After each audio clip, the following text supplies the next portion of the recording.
This portion of the news brought to you by McDonald's. McDonald's, I'm loving it. Bahamians will see more women in the front lines of the next general election. That is, if Prime Minister Perry Christie gets his way. He says it's something he just may push. And he also noted that it's something the opposition Free National Movement should consider. The Prime Minister's comments came at the official opening of the Commonwealth Women Parliamentarians Special Call meeting last night at the Malia Nassau Beach Resort. He explains why more women should be nominated for the next general election. It would be manifestly in the best interests of my party. And I speak now, I'm sure, and the leader of the opposition is hearing me, that it would be manifestly in the best interests of our parties to nominate more women.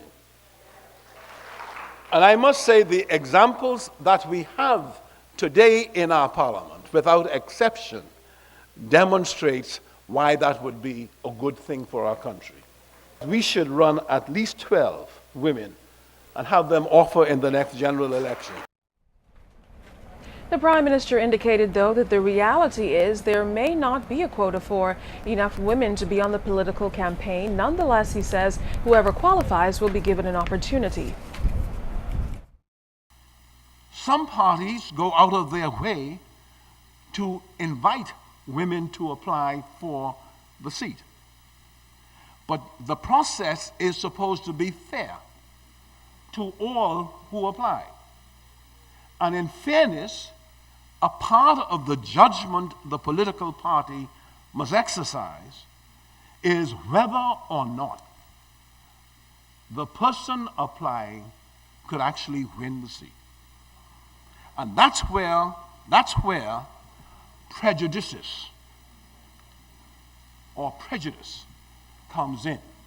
Because sometimes you arrogate unto yourself the presumption that a man would be more attractive even to the women in the constituency. Whether that's right or wrong, we do not know.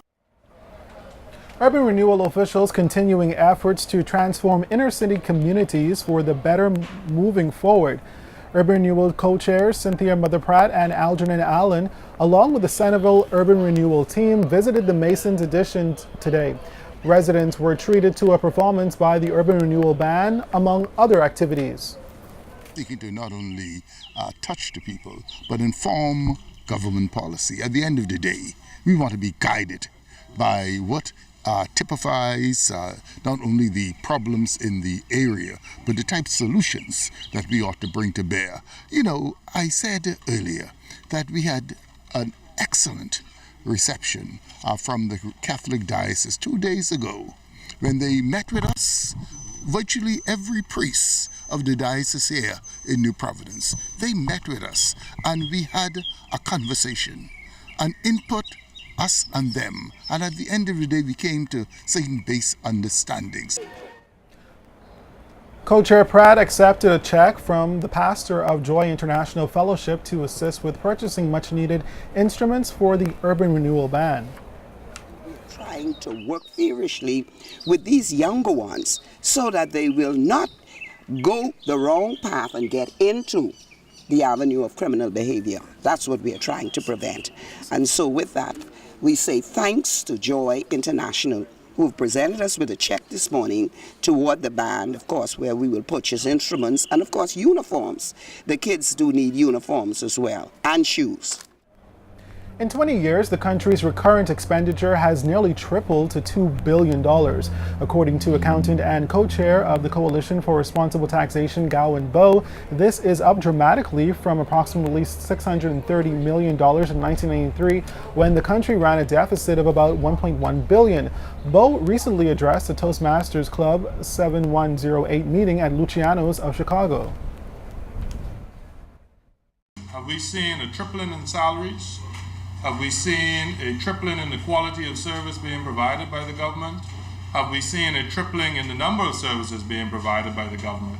And most times the answer is no, and it's not to be badgering them. So this is staggering when we step back and think that our expenditure has grown from 600 million to 1.8 billion. But more frightening is when we look at the actual deficits. And if we look at the GFS line, we're running almost $500 million, $443 million in deficit. And our debt in 20 years has gone from $1.1 billion to almost $5 billion and climbing. Now, Bo claims while there is some local opposition to value-added tax, the reality is that the Bahamas needs to expand its tax base, but that must be coupled with expenditure reform and better collection of existing taxes. He noted that in its report, the IMF highlighted that tax collection in the Bahamas was significantly less than 50%. The study that we had performed, we found that the customs duty collection rate is actually less than 50% through either fraud, false documents in terms of goods and the value being imported, or other leakages just by failure to collect what is due to us. Really, the tax on the books are not being collected. So when you start talking about tax reform, it has to focus on fiscal reform by saying, let's do what we've done and at least get that right. 49 top achievers were awarded for academic excellence during the Bahamas Primary School Student of the Year Foundation's medal presentation ceremony at Government House Thursday night. The top 6th graders on New Providence were bestowed with medals from His Excellency the Governor General Sir Arthur Folkes, and Association Chairman Van Dyke Pratt offered words of encouragement for the group. You are all winners. Just the fact that you are here, that you're representing the best of your schools, that you have reached this milestone speaks volumes about your potential, about your attitude, about your drive, and about the future, because the future is limitless. The only one that holds any type of boundaries on your future is you.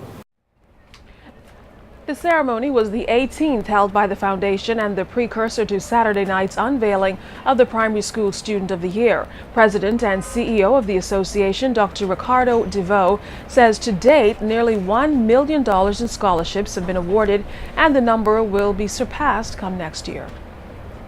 At the end of this year's program, we are at $910,000 in scholarship and prizes since the beginning to this year. Next year, we'll be at $1 million. So board members, I think y'all could be able to free me up next year. But almost $1 million worth of scholarship and prizes, and that was because of the effort of our board and because corporate Bahamas believed in the young people. A party was held here at the Thomas A. Robinson National Stadium last night. Hear all about it coming up in the Bahamas tonight.